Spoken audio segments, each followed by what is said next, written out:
Bonjour à toutes et à tous, ici Arnaud, stratège des réseaux sociaux et je vous souhaite la bienvenue. Aujourd'hui, pour continuer sur ma série de vidéos concernant les stratégies, je vais vous dire tout ce qu'il faut savoir pour positionner votre marque de façon efficace sur les réseaux sociaux. Et d'ailleurs, à ce sujet, comme d'habitude, je vous réserve une petite surprise à la fin de cette vidéo, donc restez bien avec moi. C'est l'une des problématiques les plus fréquentes que je rencontre lorsque je collabore avec des marques. Elles ne savent pas comment se positionner sur les réseaux sociaux, c'est-à-dire générer du trafic qualifié, se créer une audience qui interagit avec leur contenu et qui derrière va là où ils ont envie de les envoyer, c'est-à-dire sur leur site, sur leurs offres, etc.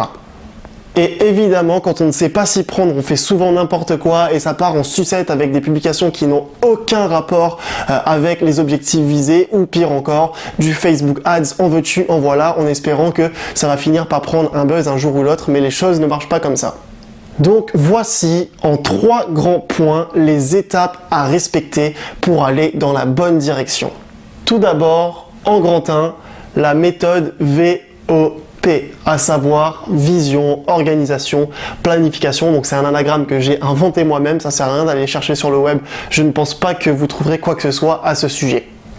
Donc ici, la ligne directrice, c'est la stratégie, c'est-à-dire que à travers la vision, l'organisation et la planification, il va falloir définir votre stratégie parce que c'est votre ligne rouge pour les réseaux sociaux. Et si vous décidez de vous lancer sans une stratégie montée au préalable avec des objectifs bien prédéfinis, vous allez aller droit dans le mur, je vous le dis tout de suite. Donc c'est très important, la stratégie, retenez-le bien, c'est vraiment la chose à définir avant de vous lancer. Donc tout d'abord, il y a la vision, à savoir avec 2 grandes questions. Qu'est-ce que vous voulez communiquer, c'est-à-dire le type de message, de valeur que vous souhaitez transmettre et qui est-ce que vous voulez atteindre. Donc vos cibles de prédilection, les gens que vous voulez qui deviennent vos clients par la suite. Ensuite vient l'organisation. Donc ici, c'est très simple, il va falloir choisir tout d'abord les plateformes sur lesquelles vous allez vouloir communiquer. Donc bien sûr ici ça va se faire en fonction de votre niche et de votre cible. Si vous visez les jeunes par exemple, vous allez aller sur Snapchat et non pas sur LinkedIn ou Facebook. Si vous visez les vieux par exemple, vous allez plus vous orienter sur Facebook ou LinkedIn que les autres plateformes. Et ça comprend aussi évidemment la stratégie de contenu, donc c'est-à-dire qu'est-ce que vous allez publier et surtout comment est-ce que vous allez publier. Et quand je dis comment est-ce que vous allez publier, c'est surtout pour les marques, c'est très important, la loi du 80-20, à savoir que 80% du contenu que vous allez publier ne concerne pas directement vos offres. C'est du contenu pour animer votre communauté, pour fédérer votre communauté, pour attirer des gens à vous suivre et faire en sorte que ceux-ci trouvent de l'intérêt à vous suivre. Donc ici on va parler de contenu d'animation comme par exemple des FAQ, des sondages, de l'entertainment, etc., etc., etc. Et ensuite donc les 20 autres % seront du contenu dédié en totalité à vos offres. Donc du contenu promotionnel notamment avec peut-être des publicités pour mettre en avant vos offres, vos promotions actuelles si vous faites les soldes ou etc., etc. Mais tout ça dans le but bien sûr de ne pas passer pour quelqu'un qui est là uniquement pour vendre des choses parce que sinon les gens ne seront pas intéressés et ne vous suivront pas. Donc une chose à bien comprendre ici, c'est que oui, être une marque sur les réseaux sociaux, ça demande une stratégie subtile parce que vous êtes là pour vendre vos produits sans forcément les promouvoir directement. Et enfin, la planification. Donc ici tout simplement, faire un planning de contenu, c'est-à-dire savoir quel jour vous publiez, quel type de publication. Vous dire par exemple le lundi ça sera de la motivation, le mardi ce sera des conseils, le mercredi ce sera mon offre promotionnelle, le jeudi ce sera une vidéo YouTube, etc., etc., etc. Tout ça évidemment dans le but de gagner du temps. Et d'ailleurs en parlant de gagner du temps, c'est la 2e étape de la planification, c'est tout simplement planifier vos publications.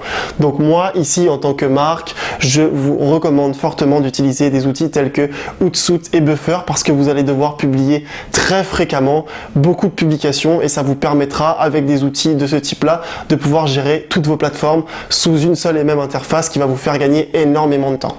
Puis, 2e grand point, la mise en place. Donc, dans cette partie, je vais vous parler des plateformes qui nécessitent des spécificités lorsque vous créez une page professionnelle pour votre marque sur celle-ci. Tout d'abord, Facebook. Donc le processus est le suivant. Lorsque vous créez une page professionnelle sur cette plateforme pour votre marque, les détails sur lesquels il faut absolument vous attarder sont les suivants. Tout d'abord, évidemment, le visuel. Donc votre photo de profil et votre photo de couverture. Pour la photo de profil, il faut qu'elle soit lisible et visuelle. Ne vous embêtez pas à mettre des détails trop petits dessus ou du texte qui sera illisible. Mettez un logo gros et efficace, comme par exemple le logo de Nike, qui est un symbole très représentatif et qu'on n'a pas besoin de zoomer pour identifier. Puis concernant votre photo de couverture, là encore une fois, il faut qu'elle soit visuelle et efficace. Cette fois, vous pouvez rajouter un peu plus de détails écrits, étant donné qu'elle est beaucoup plus identifiable et beaucoup plus grande que la photo de profil. Donc ici, moi, je vous recommande de mettre votre slogan, si vous en avez un, et très important, en visuel, les liens vers vos différents réseaux sociaux. Donc vous mettez par exemple le petit symbole Snapchat, votre pseudo Snapchat, le petit symbole Instagram, votre pseudo Instagram, etc., etc. Ensuite, c'est là qu'est la particularité de Facebook, dans le sens où vous pouvez renseigner des détails sur vos photos de profil et vos photos de couverture. Donc vous allez tout simplement mettre en description de votre photo de profil et de votre photo de couverture vos liens utiles et aussi et surtout le lien de votre site internet ou n'importe quelle autre plateforme sur laquelle vous voulez in fine rediriger les gens en leur lâchant une phrase du style « Si vous voulez en savoir plus, rendez-vous sur telle adresse » et vous mettez le lien URL. Donc là aussi, vous allez aussi mettre les liens URL de tous vos réseaux sociaux. C'est très important de faire ça parce que contrairement à ce que beaucoup de gens pensent, il y a énormément de personnes, lorsqu'ils viennent visiter une page, ils cliquent sur les photos de profil et de couverture pour voir s'il y a des commentaires, des likes ou etc. Et c'est là qu'ils peuvent récupérer des informations utiles, donc mettez-les. Suite à ça, pensez bien aussi de remplir toutes les informations à propos sur votre page que Facebook vous suggère de remplir. C'est très important parce que là encore une fois, c'est là où les gens vont trouver leurs informations. Et lorsque vous avez complété toute votre page, si vous avez un modèle particulier, comme par exemple une boutique en ligne, Facebook propose des modèles de page spécifiques à des business spécifiques. Il vous suffit juste d'aller dans les paramètres, modèle de page et sélectionner le modèle qui vous convient le plus. Ça ne va pas changer les paramètres que vous avez pré-remplis, ça va juste optimiser pour certaines choses, par exemple ajouter un bouton ou ajouter une fonction de boutique en ligne, etc., etc. Ensuite, Instagram. Donc là, tout d'abord, lorsque vous allez créer votre compte, attardez-vous encore une fois sur le visuel. Donc une photo lisible, surtout sur Instagram où la miniature est vraiment petite. Le logo, c'est l'idéal. Une bio claire, concise et efficace. Un lien en dessous de la bio qui redirige vers là où vous voulez rediriger les gens in fine. Et ensuite, l'étape la plus importante, ça va être de passer votre compte en compte professionnel. Il faut absolument que vous le fassiez parce que ça va vous permettre de récupérer les insights, donc tous les statistiques relatifs à vos publications, que ce soit publications sur votre mur ou profil, comme les stories, et aussi et surtout, ça va vous permettre de faire des publicités Facebook. Donc pour ça, vous avez juste à cliquer sur modifier le profil, vous allez dans les paramètres, et puis à partir de là, vous sélectionnez passer en compte professionnel. Puis YouTube, donc là encore des spécificités, je le sais pour certains ça va paraître quelque chose de logique mais beaucoup ne le savent pas. Lorsque vous créez votre chaîne YouTube, bien sûr attardez-vous sur les visuels, encore une fois à mettre le maximum d'informations nécessaires sur votre photo de couverture comme vos liens réseaux sociaux, un peu comme Facebook finalement, et faire une photo de profil qui soit reconnaissable et visuelle sans que les gens aient à se casser les yeux dessus. Mais aussi et surtout sur YouTube, il va falloir aller dans le à propos de votre chaîne pour remplir toutes les informations relatives à celle-ci, renseigner les mots-clés pour tout ce qui est métadonnées et référencement, et aussi et surtout renseigner tous les paramètres, notamment vers les liens actifs que vous pourrez mettre sur vos vidéos pour que les gens puissent s'abonner, et les liens sur la couverture de votre chaîne pour que les gens puissent aller sur vos réseaux sociaux. Ça, c'est le plus important. Et puis aussi, petite astuce, quand vous uploadez une nouvelle vidéo sur YouTube, pour pouvoir continuer à la travailler, à ajouter les tags, la description, etc., etc., sans qu'elle soit publique, eh bien, il suffit tout simplement de l'upload en non répertorié. Voilà. Concernant les autres plateformes, à mon sens, il n'y a pas de spécificité particulière parce que Twitter comme Snapchat par exemple sont des plateformes sur lesquelles vous n'avez pas de compte professionnel particulier. LinkedIn c'est pareil. Alors après il y a les versions premium pour certaines plateformes, mais là c'est encore une autre chose, quelque chose de totalement différent dont je ne vais pas parler aujourd'hui ici. Enfin, en grand 3, ORA. Encore un acronyme cette fois qui signifie optimisation, réalisation, animation. Et dans cette partie, je vais vous parler d'une chose, c'est-à-dire que même si vous êtes lancé sur les réseaux sociaux et que vous avez déjà mis en place tout ce qu'on a vu précédemment, eh bien, c'est pas terminé. La partie ne fait que commencer et c'est justement là que les choses les plus importantes vont se jouer si vous voulez transformer vos followers en clients. Tout d'abord, l'optimisation. Donc ici, ça signifie tout simplement que vous devez faire de l'amélioration continue, constamment sur votre contenu et votre présence, vos pages, etc. sur les réseaux sociaux, tant que la marque existe et est active. Donc pour faire ça, tout simplement, je vous conseille de relever vos statistiques au minimum une fois par mois pour voir comment votre audience, comment votre communauté interagit avec votre contenu, c'est-à-dire comment elle le consomme et ensuite réadapter vos publications ou tout simplement les optimiser. Donc c'est-à-dire par exemple, si vous voyez que vous publiez une fois par semaine de la vidéo mais que c'est cette publication-là qui vous rapporte le plus, eh bien il va falloir réorienter en mettant plus de vidéos dans votre contenu, etc.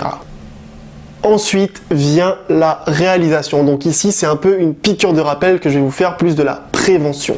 C'est-à-dire que lorsque vous atteignez une étape clé dans vos objectifs, par exemple les 10 000 premiers followers, surtout, c'est très important, ne relâchez jamais la pression. Tout simplement parce que si vous avez réussi à atteindre ce palier, c'est que vous avez été dynamique et que votre contenu prend et que la stratégie que vous avez mis en place est efficace. Si vous relevez le pied ne serait-ce qu'un tout petit peu, vous allez perdre le reach que vous avez actuellement et pour remonter un reach, surtout de façon organique, c'est très compliqué. Donc gardez cette dynamique. Alors oui, bien sûr, fêtez la publication avec votre équipe si vous êtes en équipe et aussi surtout avec votre communauté en les remerciant avec une belle publication ou encore mieux un concours avec des lots gratuits à gagner. Mais derrière, gardez la pression et allez direct vers l'étape suivante qui serait par exemple vos 50 000 premiers followers, etc. Donc à chaque fois, gardez vraiment cette dynamique que vous avez pour être sûr et certain que vous allez continuer à rouler correctement. Puis vient l'animation. Donc ici, ça va se décomposer en deux parties. Tout d'abord, l'animation pure et dure, donc c'est-à-dire proposer du contenu à travers lequel votre audience va interagir, donc du contenu humoristique, du contenu type sondage, FAQ, etc., etc.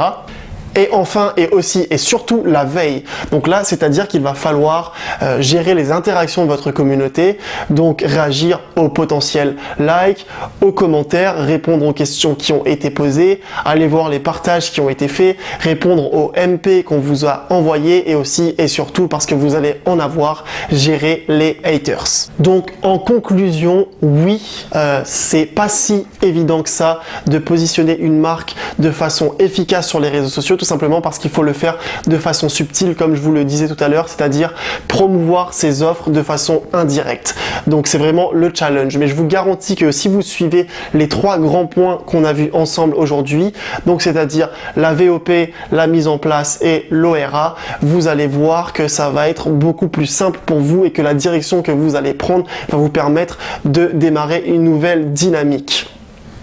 Et d'ailleurs, pour vous faciliter la tâche, pour vous aider à aller dans ce sens, je vous ai préparé un livre blanc gratuit sur le sujet qui est vraiment la suite de cette vidéo, mais en beaucoup plus détaillé. Vraiment, je vous ai tout repris point par point. Je vous conseille fortement de le télécharger. Le lien est dans la description de la vidéo juste en dessous. Il est 100% gratuit. Vous vous engagez en rien à le prendre. Dès que vous l'avez, il est à vous. Vous pouvez en faire ce que vous voulez et croyez-moi, il va vous apporter vraiment une réelle valeur ajoutée.